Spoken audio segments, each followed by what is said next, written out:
This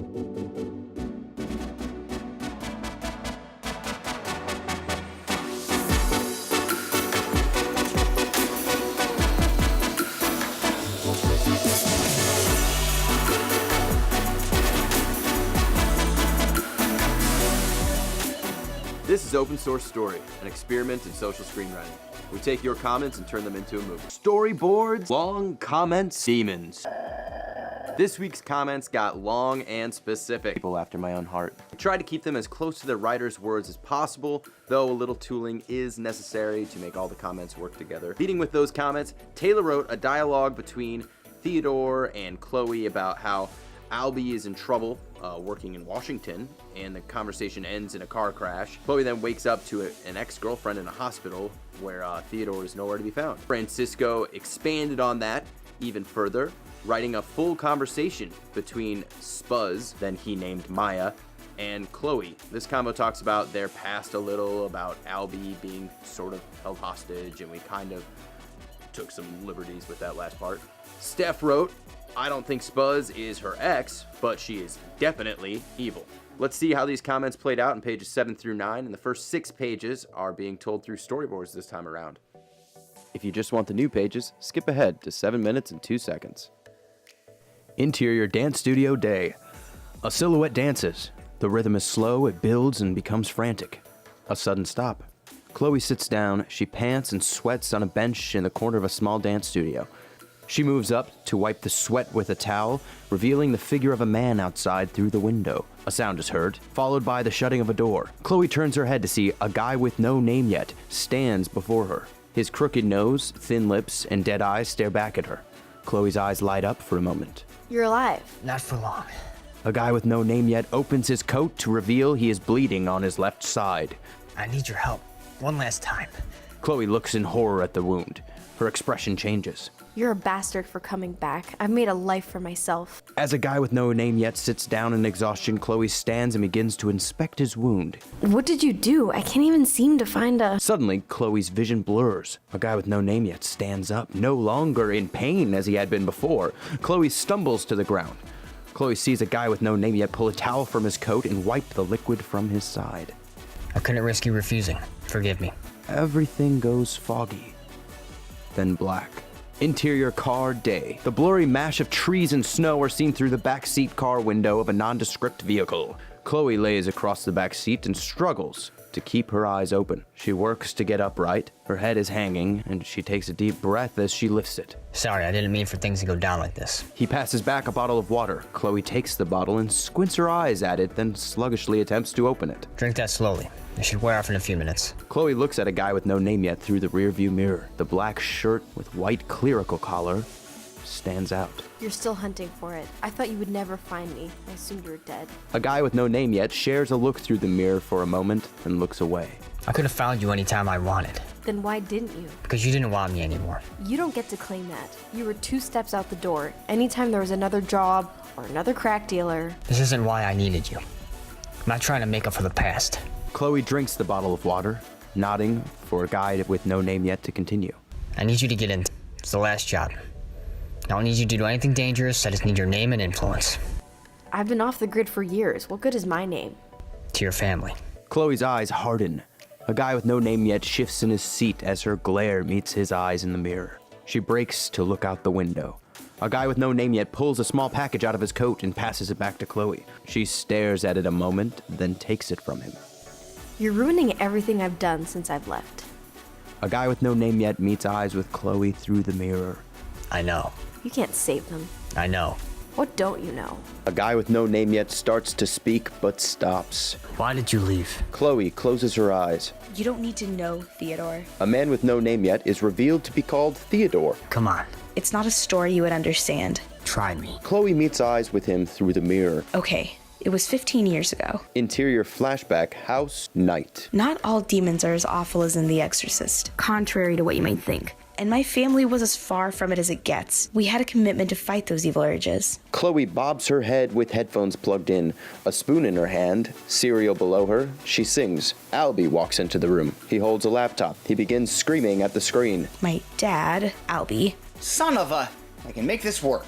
If I just had what I needed, I have no idea what's going on. It's just doing random stuff. Where am I? Chloe laughs at Albie's quirky tantrum. Sam runs in and whips open the fridge. My brother, Sam. A frantic look as Sam searches. Sam's face turns to that of a demon, his voice deep and demonic. No more milk? I'm gonna freak!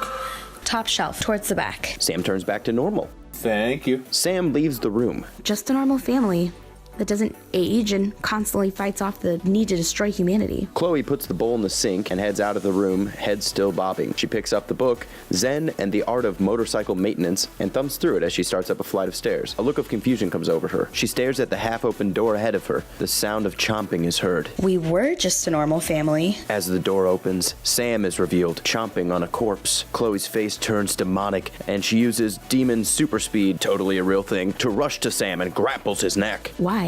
What good is life if I fight my purpose? Chloe's face turns normal for a moment.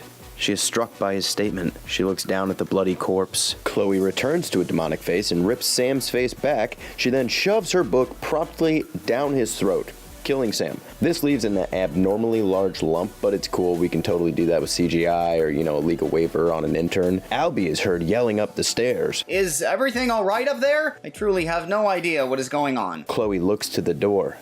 What else could I do? I not only killed my brother, I realized that even those good demons closest to you could turn evil. I couldn't face Albie. He hardly knows what's going on to begin with, let alone if he needs to question his own morality. Chloe looks at the window. Interior car, day. Chloe stares out the window. So that's it? That's it. I killed my brother. Theodore pulls the car over. Your family helped me root out the bad demons from the good. Taught me what being human was. You left Albie defenseless. Over Sam giving into his demonness? How could I remain in that world? A world where you can't tell what's good, what's real, and what's fake news. Albie's in danger. Chloe clenches the package in her hand. She gives Theodore a look. It's hard to explain, but he's become the lead ambassador for good demons in Washington. Ambassador? Albie can barely keep track of his shoes. He has hidden talents. You're not telling me something. He's hosting an event. I can't say more, but know that you need to overcome this fear to see the truth of the danger. Crash. Glass shatters. Things turn upside down. A car has collided with them. In the spinning and blur of the accident, Chloe remembers flashes of Theodore with Albie, Sam, and her. She remembers an image of Albie giving something to Theodore through the crack in a door. They look to the door and quickly slam it. A white light flashes with the slam. Interior hospital day. Chloe opens her eyes to see the plain tiles of a hospital room ceiling. An IV is in her arm. She sees a pile of her clothes on a chair. She looks forward and sees that Spuzz is sitting in front of her. She is super quirky and awesome. Maybe a Russian accent. These bodies heal so slow. Maya? Chloe attempts to rise, but shakes with weakness. Don't look so surprised.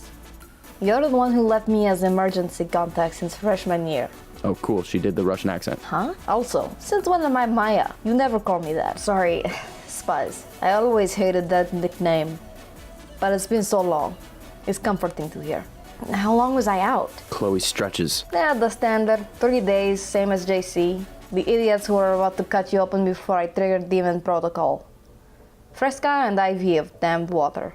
Spuzz breaks eye contact.